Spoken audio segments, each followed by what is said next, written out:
Hi friends, welcome to Rani's kitchen. నేను మీ రాణి. Friends, ఈరోజు breakfast recipe చేసి చూపించబోతున్నాను. టేస్టీగా, హెల్తీగా, ఇన్స్టెంట్గా చేసుకునే బ్రేక్ఫాస్ట్ రెసిపీ అండి. చిన్నపిల్లలు, పెద్దవాళ్ళు అందరూ కూడా చాలా ఇష్టంగా తినే రెసిపీ. ఆ ప్రాసెస్ అంతా చూద్దాం. వీడియోని ఫస్ట్ నుంచి లాస్ట్ వరకు చూడండి. ఇన్స్టెంట్గా 10 నిమిషాల్లో ఈ దోశలు అనేవి వేసుకోవచ్చు. కళ్ళాయి దోశలు, మినప్పప్పు, బియ్యం కానీ ఎలాంటి పప్పులు రుబ్బాల్సిన పని లేకుండానే అప్పటికప్పుడే పిండిని కలుపుకొని ఈ బ్రేక్ఫాస్ట్ అనేది ప్రిపేర్ చేసి ఫ్యామిలీకి సర్వ్ చేయొచ్చండి. శ్రమ అనేది ఎక్కువగా ఉండదు, అలాగే హెల్త్కి కూడా చాలా చాలా మంచి రెసిపీ. ఇక ప్రాసెస్ స్టార్ట్ చేద్దాం.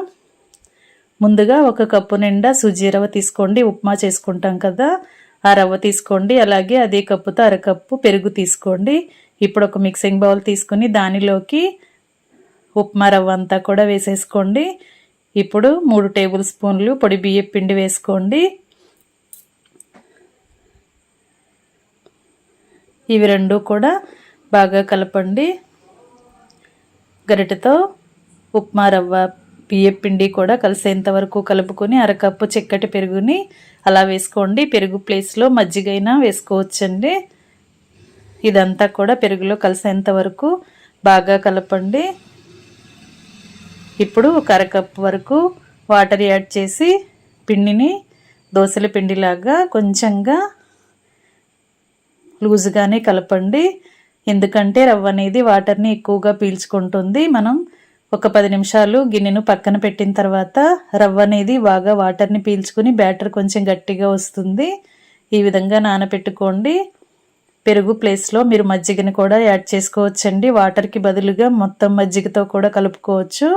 లేదంటే 1/2 కప్పు పెరుగు, 1/2 కప్పు నీళ్లు కూడా వేసుకుని కలుపుకోవచ్చు. ఇలా ఒక అరగంట పక్కన నానబెట్టుకున్నట్లయితే రవ్వ అంతా కూడా బాగా నాని గట్టిగా వస్తుంది. ఇప్పుడు ఒక మిక్సీ జార్ తీసుకుని నానబెట్టుకున్న రవ్వని, పిండిని కూడా, బియ్య పిండిని కూడా అలా జార్లో వేసుకుని తగినన్ని వాటర్ పోసుకుని పిండిని బాగా మెత్తగా గ్రైండ్ చేయండి. ఈ విధంగా బాగా మెత్తగా గ్రైండ్ చేయండి. గ్రైండ్ అయిన పిండిని ఒక గిన్నెలోకి తీసుకోండి. బ్యాటర్ అనేది మరీ లూజుగా ఉన్నట్లయితే మరి కొంచెం పొడి బియ్య పిండిని యాడ్ చేసుకోవచ్చండి. బియ్య పిండి కొంచెం ఎక్కువగా ఉన్నా కూడా ప్రాబ్లం ఏమీ ఉండదు, దోశలు అనేవి బాగానే వస్తాయి. ఇప్పుడు సన్నగా తరిగిన ఉల్లిపాయ ముక్కలు, పచ్చిమిర్చి ముక్కలు వేసుకుని తురుముకున్న క్యారెట్ని 1 కప్పు వేసుకోండి. క్యారెట్ అనేది చిన్నపిల్లలకి, పెద్దవాళ్ళకి అందరికీ మంచిదే కదా. అలాగే సన్నగా తరిగిన కొత్తిమీరను, సన్నగా తరిగిన కరివేపాకుని వేసుకుని టేస్ట్కి సరిపడా సాల్ట్ వేసుకోండి. అలాగే 1 టీ స్పూన్ వంట సోడా కూడా వేసుకుని మనం వేసిన ఇంగ్రీడియంట్స్ అన్నీ కూడా పిండిలో కలిసేంత వరకు గరిటెతో బాగా కలపండి.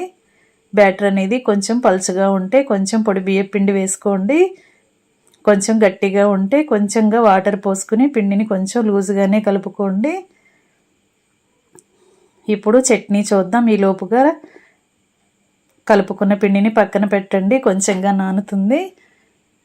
చట్నీ కోసం పల్లీలను బాగా ఫ్రై చేసి పొట్టు తీసుకున్న పప్పును తీసుకోండి. అలాగే ఆయిల్లో కొన్ని పచ్చిమిర్చిని కూడా మీ ఘాటుకి తగ్గట్టుగా ఫ్రై చేసి తీసుకోండి. ఇవి రెండింటితో పాటు కొంచెంగా సాల్ట్ వేసుకుని 3 కూడా మిక్సీ జార్లో వేసుకుని మెత్తగా గ్రైండ్ చేయండి. దీనికి పోపు వేసుకుంటే పల్లీ చట్నీ రెడీ అయిపోయినట్లే. చట్నీలో జీలకర్ర కానీ, వెల్లుల్లి కానీ, చింతపండు కానీ ఏమీ యాడ్ చేయలేదండి. పల్లీలు, పచ్చిమిర్చి అలాగే సాల్ట్ మాత్రమే వేశాను.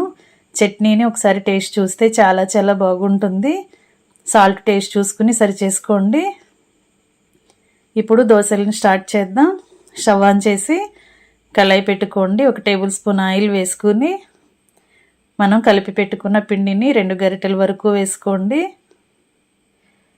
ఎక్కువగా కళాయి నిండా స్ప్రెడ్ చేయకుండా ఇలా కొంచెం మందంగానే వేసుకున్నట్లయితే పిండి అనేది ఒకే చోట ఉండి చక్కగా దోశలు అనేవి స్పాంజీలాగా వస్తాయి. ఇప్పుడు పైన కొంచెంగా తెల్ల నువ్వుల్ని ఇలా చల్లుకోండి. మనం అట్టు తింటున్నప్పుడు తెల్ల నువ్వులు అనేవి పంటికి తగులుతూ టేస్ట్ చాలా చాలా బాగుంటాయి. అంతేకాకుండా నువ్వులని హెల్త్కి కూడా మంచిగా హెల్ప్ చేస్తాయి కదా. ఇప్పుడు దోశ అనేది బాగా వేగిన తర్వాత 1 టేబుల్ స్పూన్ ఆయిల్ వేసుకుని దోశను వెనక వైపు కూడా టర్న్ చేసుకుని 2 వైపులా కూడా బాగా ఫ్రై చేసిన తర్వాత బాగా మగ్గిన తర్వాత ప్లేట్లోకి పెట్టేసుకోండి. ఇదే విధంగా వేరొక కళాయి దోశను వేద్దాం. 2 గరిటెల పిండిని వేసుకుని పిండి అనేది కొంచెం మగ్గిన తర్వాత తెల్ల నువ్వులు కూడా వేసుకుని మూత పెట్టుకోండి. పిండి లోపల వరకు కూడా బాగా మగ్గిన తర్వాత వెనక వైపు కూడా ఉడికించండి. ఫ్లేమ్ మొత్తం కూడా తగ్గించి మీడియం ఫ్లేమ్లో ఉడికించినట్లయితే లోపల వరకు కూడా పచ్చిగా లేకుండా దోశ అనేది కరెక్ట్గా వేగుతుంది. ఇంకా మనకి కావాల్సినన్ని దోశలను వేసుకుని కళాయి దోశలను వేసుకుని స్టవ్ ఆఫ్ చేసుకుని వేడివేడి దోశలను పల్లీ చట్నీతో సర్వ్ చేసుకోవటమే. మనం వేసిన ఇంగ్రీడియంట్స్ అన్నీ కూడా హెల్త్కి చాలా చాలా మంచిది కదా. పిల్లలు పెద్దవాళ్ళు అందరూ కూడా తినే రెసిపీ అండి. 10 నిమిషాల్లో బ్రేక్ఫాస్ట్ కంప్లీట్ చేసేయచ్చు.